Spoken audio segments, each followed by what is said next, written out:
Estamos meditando dentro do tema da busca da santidade, dentro do subtema Santidade e Fé. Primeiro texto para abertura, Hebreus 11:8.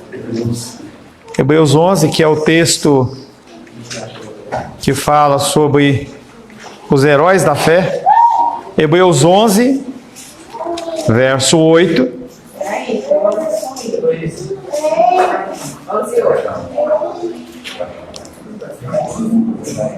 Vamos acalmar aí, gente. Vai lá, Jenny. Pela fé, Abraão, quando chamado, obedeceu, a fim de ir para o lugar que deveria. Pela fé, Abraão, quando chamado, obedeceu, a fim de ir para o lugar que devia receber por herança e partiu sem saber onde ir. Então, o primeiro nome dessa extensa lista que nós temos aí dos heróis da fé, entendeu? É Abraão, em que ele foi chamado, quando chamado, ele obedeceu, a fim de ir para o lugar que devia receber por herança. Gênesis capítulo 12, versos de 1 a 5.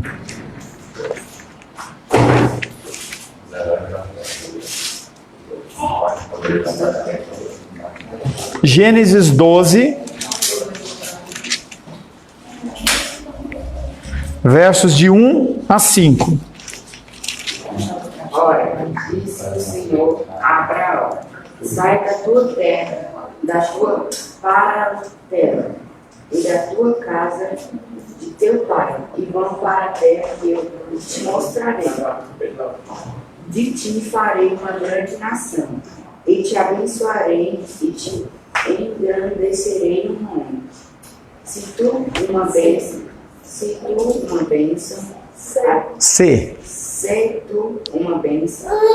abençoarei os que te abençoarem,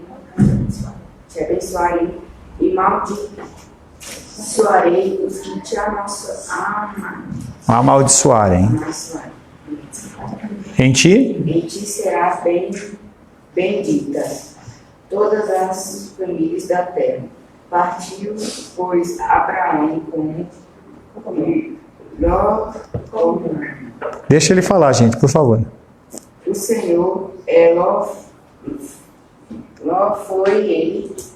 Tinha Abraão 75, quando saiu de Arã, levou Abraão a Sara, sua mulher, e a Ló, filho de seu irmão, e todos os bens que havia adquirido, e as pessoas que lhe acrescentarão em Arã. Partiram para a terra de Canaã, e lá chegaram. Na busca de santidade, os cristãos, santidade e fé. Santidade e fé. Na busca de santidade, os cristãos são muitas vezes chamados a realizar tarefas insensatas, mesmo absurdas, diante de um mundo incrédulo. Então, Deus ele age de uma maneira ímpar, de uma maneira diferente com cada pessoa. E o que nós temos observado, você inclusive observando a sua vida, você vê que algumas vezes Deus ele te leva a se mover em áreas e fazer coisas que, segundo o mundo, não são sensatas. Então, uma situação muito clara para mim, por exemplo, na minha vida, da minha família, foi quando Deus ele nos chamou para o Ministério Tempo Integral em Brasília, em que nós tínhamos família em São Paulo, tínhamos casa própria em São Paulo, tínhamos trabalho em São Paulo, e saímos de lá sem saber realmente o que iríamos encontrar aqui. Então, simplesmente é uma entrega ao Senhor. É uma coisa que, quando eu falei, eu lembro disso, meu pai ainda vivo, eu estava indo com ele para Minas Gerais, era uma viagem meio despedida, ele nem sabia, nós estávamos indo para Minas Gerais para pescar lá na fazenda do meu tio, que tinha um açude que ele tinha construído, e eu contei para ele na estrada, e ele ficou congelado. Ele falou assim: meu, você vai sair daqui para viver de esmola lá, do que o povo quer dar? São coisas que são insensatas, entendeu? você, dentro do nosso contexto que temos hoje, falasse, por exemplo, na questão de você não trabalhar no domingo. Eu volto foi uma coisa que nós já falamos um tempo atrás, quando o Ali estava abrindo uma nova loja, a dona falou para ele que, olha, o dia que melhor vende é domingo, que é de frente para uma feirinha, e se você trabalhar domingo, você ganha o recurso da semana inteira. E ele olhou para mim e falou assim, não, eu não vou trabalhar domingo. Isso é insensato diante das coisas do mundo. Nós temos, por exemplo, um exemplo missionário, em que havia um povo que não podia ser alcançado pelo Evangelho, porque era uma ilha, era uma região que era controlada por uma pessoa que era como se fosse um imperialista, e só entravam pessoas de lá, eram fronteiras fechadas, meio Coreia do Norte assim, e a história conta que as pessoas tentavam entrar lá para evangelizar aquele povo, e eles não conseguiam. E aí dois rapazes da idade do Felipe e do Nicolas, entendeu? Eles decidiram, eram homens muito bem abastados, com muitos recursos financeiros, e eles venderam todos os seus bens, e eles compraram a entrada deles naquele país para entrarem como escravos para poder pregar o evangelho entre aqueles que eram escravos. E aí a palavra que fala dos homens, os jovens moravianos. Como explicar para as pessoas esse tipo de situação? Em que Deus convoca, a pessoa ela tem a certeza no coração e a pessoa simplesmente vai. E o caso que nós lemos de Hebreus 11:8 e também de Gênesis, a figura de Abraão, um homem que vivia no meio da sua família. Já dei esse exemplo algumas vezes, a condição de... Quando você vai numa cidade do interior, em Minas em especial, sempre tem aquela igreja matriz, e aí na igreja matriz tem um monte de banquinhos, né? E lá os banquinhos tem o nome da família que doou, então lá a família tal doou, entendeu? E as pessoas conhecem, porque aquelas famílias construíram aquela cidade. Abraão era uma condição como essa. Eles viviam numa cidade em que aquela cidade era dominada, era controlada pela família dele. Então todos os familiares dele acabaram construindo ali quase que um império, digamos assim, dentro da proporcionalidade daquela região. E aí Deus olha para ele e fala assim, olha, você abandona tudo, sai daqui, entendeu? E vai embora. E aí ele vai se despedir com as pessoas, tem coisas que ele não podia levar, de repente ele ia para uma região que era 220, entendeu? E ele tinha uma batedeira que era 110, e ele tinha que vender, entendeu? Ele fez a doação, então foi confuso. E aí ele sai daquele lugar com a sua esposa, com o seu sobrinho Ló, ele sai com todos os seus bens, e vamos para onde? Para onde? Pessoas saem do Egito, atravessam o Mar Vermelho e entram num deserto, e aí hoje pela manhã, tanto Rosângela como o Diego falam assim, nossa, como está calor hoje. Aquele povo saiu do Egito, atravessou o Mar Vermelho e entrou num deserto. E eles viveram naquele deserto por 40 anos, sem saber o destino. Então quando a gente viaja com criança pequena, a criança passou meia hora de viagem, o que ela fala? Está chegando? Imagina aquele povo chegando para Moisés todos os dias, falando para Moisés, Moisés, está chegando, entendeu? E aquele povo caminhando, isso significa fé. Um lavrador cristão, quando o trigo está exatamente no ponto de ser colhido, é importante que o trabalho se faça depressa para que o mau tempo não venha prejudicar a colheita ou reduzir a sua qualidade. Por esse motivo, a colheita é muitas vezes feita num regime de 7 dias por semana. Então, quando ele planta, e aí a gente vê, por exemplo, quando o André ele chega com o caminhão dele lá na quinta-feira para descarregar, não dá para parar. E aí, às vezes, a gente tenta falar com ele, não consegue. Pô, tô aqui, né, tentando descarregar o caminhão, não pode. Às vezes são flores e a coisa, ela é perecível. Se você deixar, você vai entregar uma flor com baixa qualidade. Então, tem que ir até o fim. E no contexto da agricultura, quando o produto está pronto, está bom, tem que colher. Não tem essa de parar para dormir, para descansar. É gás, entendeu? É gás. E eles 7 dias por semana. Esse trabalhador que estamos pensando, no entanto, convicto que o domingo deve ser respeitado como dia do Senhor, nunca trabalhava no dia do descanso do Senhor, que na época do Antigo Testamento era o sábado, e depois, como cristãos, nós convencionamos domingo e já falamos que você pode trabalhar, pode descansar e cultuar o Senhor na segunda, terça, quinta, sexta, sábado, não é preocupação isso. Você tirar um dia realmente para você ter de descanso e você poder um tempo cultuar o Senhor. Mas as pessoas, elas não trabalhavam. Independente da situação. Independente do que te fosse acontecer. Poxa, mas uma tempestade está se armando. E se eu parar agora para descansar no Senhor, pode ser que a coisa desande. No Antigo Testamento não tinha essa flexibilidade. Era o dia do Senhor. E se você trabalhasse fora do padrão que era, se trabalhasse no dia do Senhor, você era morto. Quando Davi foi lá comer as espigas, as pessoas se escandalizaram. Ele entrou, espiga não, os pães, né, da preposição, eles se escandalizaram. Logo depois, quando veio os evangelhos e Jesus, eles param para comer as espigas de milho, o Senhor fala assim: eu sou o Senhor do sábado. Era escândalo. Porque o Senhor, Ele manda muitas vezes as pessoas fazerem coisas estranhas. Para os seus vizinhos lavradores, essa atitude parecia estranha e insensata. É interessante notar, todavia, que ao longo dos anos, esse lavrador cristão sempre foi o mais próspero de todos. Como que isso acontece? O cara trabalha otimizando, e a gente tem esse contexto dentro da economia globalizada, em você otimizar.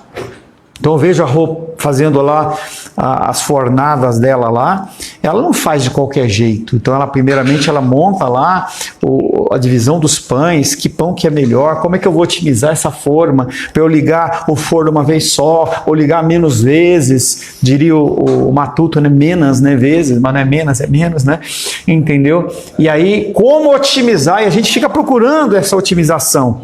A gente viu lá o Nicolas, né, com o trabalho dele, primeiramente trabalhava com o ônibus, depois passou para o carro, aí passou para a carretinha, aí comprou a van, tentando fazer o quê? Otimizar. Movimentação, na época o Felipe estava com ele, eu lembro que eles desmontavam, tiravam as coisas do carro, colocavam as coisas no carro e perdia tempo, aí acabava, tinha que correr lá para buscar mais material e voltava. Como pensar dentro dessa estrutura de otimização em você simplesmente ouvir as ordenanças do Senhor, mesmo que elas pareçam insanas, insensatas? Como Abraão, ele obedeceu pela fé àquilo que acreditava ser a vontade de Deus. Quando nós pensamos em vontade de Deus, às vezes fica difícil da gente mensurar se é ou se não é. Muitas vezes, quando você recebe uma direção divina do Senhor, as pessoas elas não acreditam. E você não tem como provar. Como eu poderia provar para o meu pai que era a melhor situação e que eu nunca tive uma prosperidade como a que eu tenho hoje, mesmo estando em São Paulo? Rosângela atesta isso. Em que muitas vezes a gente passava dificuldades e a titia nos salvava lá. Eu lembro de vezes que eu queria quebrar o cofrinho do nosso filho, do Vicenzo, para comer pão, porque não tinha, entendeu? Lembro pelo menos no começo, bem por cima, do tempo que Vânia e André tiveram que viver na igreja lá, com a pastora Selma e o pastor Sampaio. Era um tempo de dificuldade. Como que você vai agir pela fé e fazer coisas que o raciocínio não diz que é esse caminho? Pois Abraão fez isso. Ele saiu com abundância, mas ele recebeu muito mais. Com Abraão, ele obedeceu pela fé, que acreditava ser a vontade de Deus, embora tal obediência fosse, sem dúvida, difícil em muitas ocasiões. Como pensar a respeito de Jó, que perde todos os seus filhos, perde todos os seus bens, perde a sua saúde, e mesmo assim ele abençoa e glorifica o nome do Senhor. Não obstante pensarmos muitas vezes na santidade num sentido mais mais restrito de separação da impureza e do mal moral, que sim, isso também engloba a santidade. No seu sentido mais amplo, santidade é obediência à vontade de Deus em tudo que Ele manda. Não é o que eu quero, não é o que eu penso, não é o que eu desejo, mas é o que Ele manda. E quando Deus ele manda, nós temos que fazer. Quando Deus ele dá o comando, nós temos que fazer. independente da situação, independente do contexto da coisa. E as pessoas elas não vão entender. As pessoas elas querem que nós andemos segundo o pensamento deles, segundo uma ordem pré-determinada do que a nossa sociedade manda, ordena. E se você sai desse padrão, as pessoas elas vão naturalmente te julgar, em especial por quê? Porque você é diferente. Nós, como cristãos, nós somos chamados a sermos diferentes. Nós somos chamados a sermos semelhantes a Cristo. O mundo não entende isso. Timóteo diz que haverá certo tempo em que as palavras elas serão como coceira nos ouvidos das pessoas. O que palavra? A verdade. E aí nós vemos uma ação ímpar que aconteceu, em que acho que ninguém nunca viu, dentro do contexto nosso, contemporâneo, do tempo que nós vivemos, a figura do pastor Paulo Júnior, ele pedindo perdão publicamente em relação aos pecados dele, em que eu pessoalmente, tá? Essa é uma opinião minha, eu não estava lá, eu não sei qual o nível de dureza e grossura que ele fez alguma coisa. Tenho a minha hipótese, entendeu, de que aquela igreja era uma igreja que crescia de balde, e muita gente nova chegava lá, e não havia um serviço de discipulado, talvez, para cuidar dessas pessoas, prepará-las para ouvir aquele contexto de palavra, que não é uma palavra que qualquer pessoa consegue ouvir. E aí, por conta disso, ele, na minha opinião, ele se apresentou como grosso e duro demais, mas não vejo isso nas pregações dele. Por quê? E muitos de vocês compartilham, porque a gente já está acostumado, calejado em relação a isso. É aquela parábola que Jesus fala do vinho novo em odre novo. Se você colocar o vinho novo em odre velho, ele se rompe. E a mesma coisa se você colocar vinho velho em odre novo. Então a gente tem que ver aquela situação lá como um homem que ele é conhecido nacionalmente, ele é uma referência, continua sendo uma referência, ele simplesmente sai de uma igreja estruturada. Não sei como ele vai viver, não sei se ele tem uma segunda fonte de renda, não sei como ele vai viver, e ele simplesmente fala assim: eu estou deixando o pastorado. Os homens pressionaram? Pressionaram. Ele mesmo no vídeo diz: eu tentei de todas as maneiras enrolá-los, tentei ludibriá-los. Mas por que ele decidiu abandonar o ministério? Foi por causa de homens? O Senhor falou com ele. Falou: se afasta, se retira. Um ato de fé. Talvez nos dias de hoje, se a gente fosse escrever Hebreus 11, poderia se colocar esse testemunho do pastor Paulo Júnior como um homem de fé. Como que eu vou fazer? O que eu vou fazer? Quando nós falamos, quando nós falamos de busca de santidade, sim, nós temos que nos separar do que é impuro, do que é imoral, mas o sentido de santidade é muito mais ligado à questão da obediência. Hebreus capítulo 10, verso 7.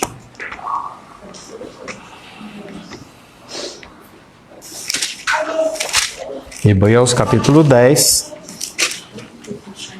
verso 7. Então eu disse: eis aqui estou, no novo livro está escrito a meu respeito, para fazer a Deus a tua vontade.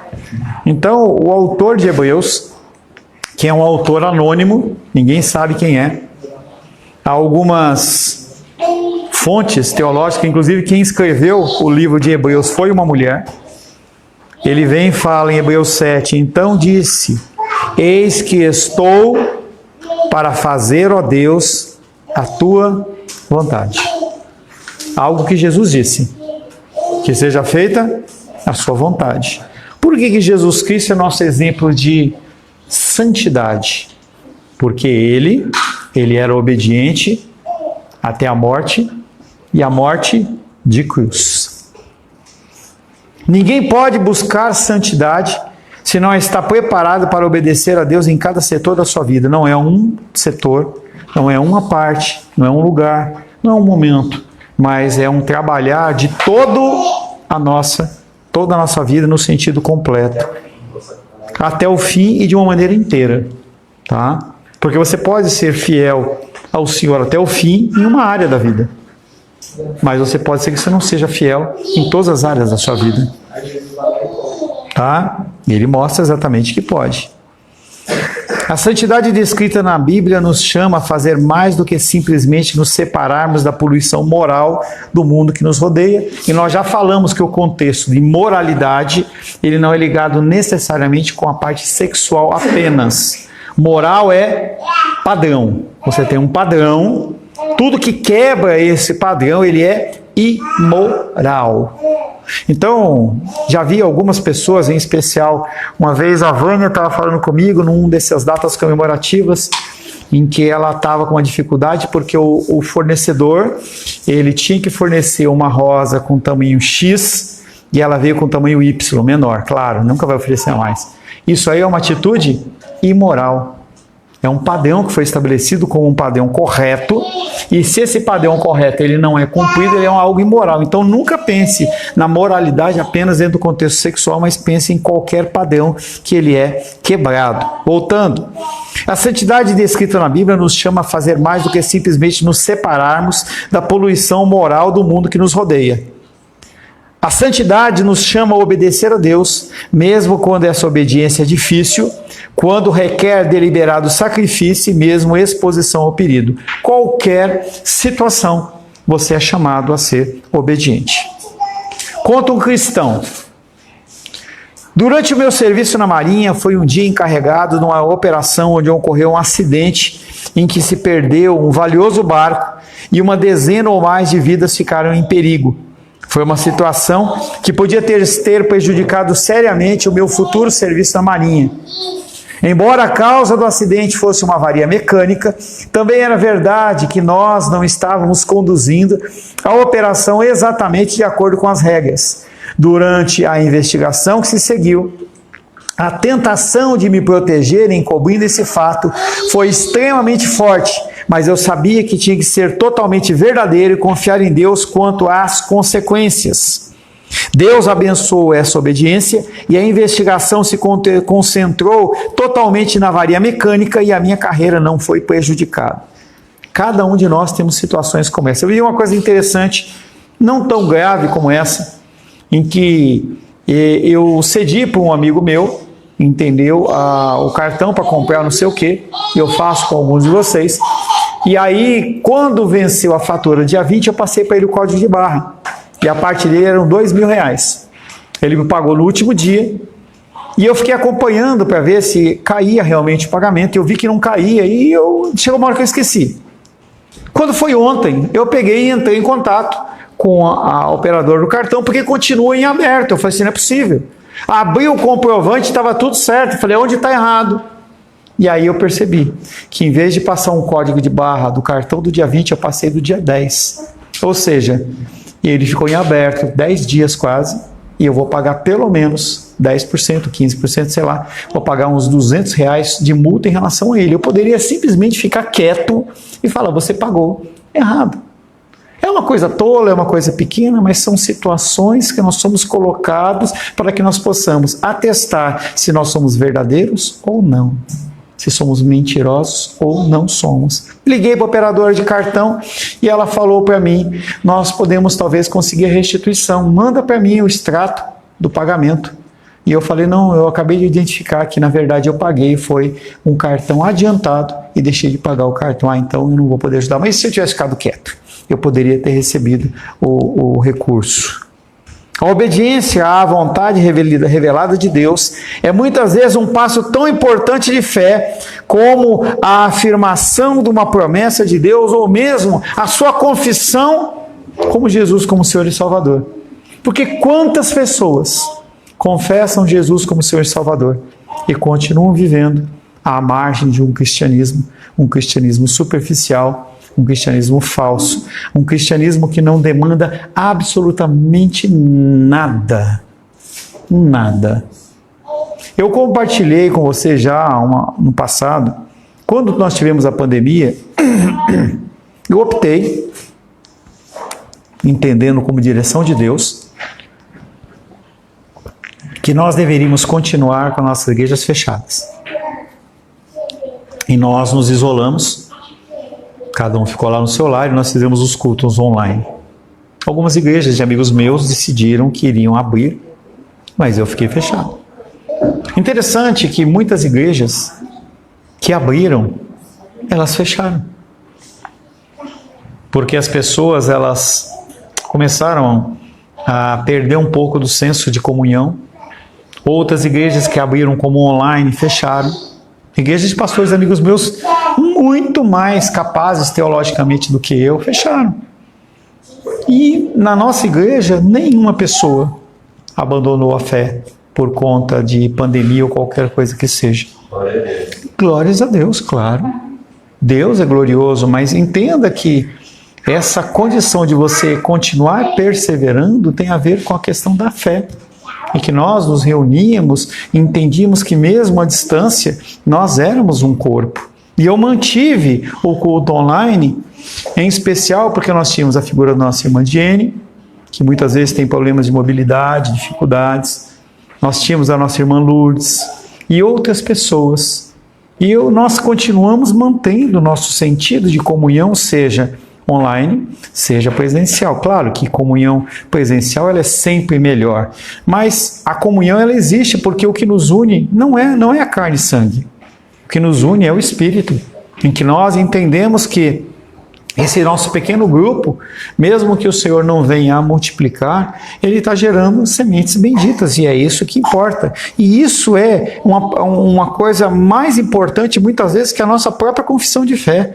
Porque nós estamos tentando viver um cristianismo dentro do nossa vida natural. Eu acompanho vocês, todos nós somos pecadores, mas eu vejo a luta individual de cada um, no sentido de tentar fazer alguma coisa para melhorar.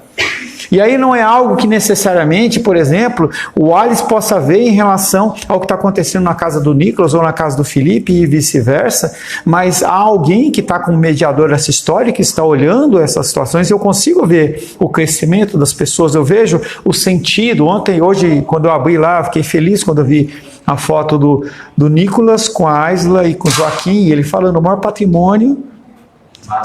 Não riqueza que eu posso ter, matrimônio. O matrimônio, a família, que tem a ver com o salmo de hoje. Então, quando ele estava aqui professando, eu conseguia ver ele professando, entendendo no coração dele que ele estava se referindo a Aisla como sendo essa mulher que no interior da casa é como uma fruteira, uma videira frutífera. Olha para o Joaquim e talvez os outros crianças que vêm, entendeu? Ao redor da mesa, entendeu? Então, eu vi ele professando isso aí, eu falei assim, é uma realidade que está sendo construída na família do Nicolas. Glória a Deus. Que eu poderia ter citado o Felipe, mas o Felipe não decorou, porque ele estava na correria. Ou a Rayane, porque ela também estava na correria, entendeu? Mas entenda que essas coisas elas são benditas. E eu duvido que isso não fique marcado no coração dele, essa família, entendeu? Em especial com essa citação que eu fiz. Porque nós vivemos segundo o Espírito, nós vivemos segundo a fé. Então, é aquilo que eu sempre digo. Nós temos a oportunidade de parar e decorar um salmo. Algo que vai ser uma ferramenta, entendeu? E nós estamos decorando o salmo todas as semanas. Então, sem nenhum constrangimento, e nós já vivemos, nós já estamos casca dura o suficiente para ninguém ficar dodóizinho nem magoadinho, mas o Alice não é desculpa você decorar, deixar de decorar porque você não estava aqui na igreja, entendeu? E porque aconteceu qualquer coisa. Se você tivesse realmente interessado, você tinha ligado e perguntado qual é o salmo, em especial porque a Menisa gravou e colocou lá, e eu também gravei e coloquei lá, então não tem desculpa. A pessoa não faz porque não quer. E a gente tem que entender esse contexto da fé, em que eu vou fazer pela fé, mesmo que a situação seja difícil, mesmo que demande esforço, nós temos que fazer pela fé, para que nós possamos não necessariamente estarmos em Hebreus 11, mas nós possamos estar no livro de Atos dos Apóstolos, que continua sendo escrito através da minha vida, através da sua vida. Amém?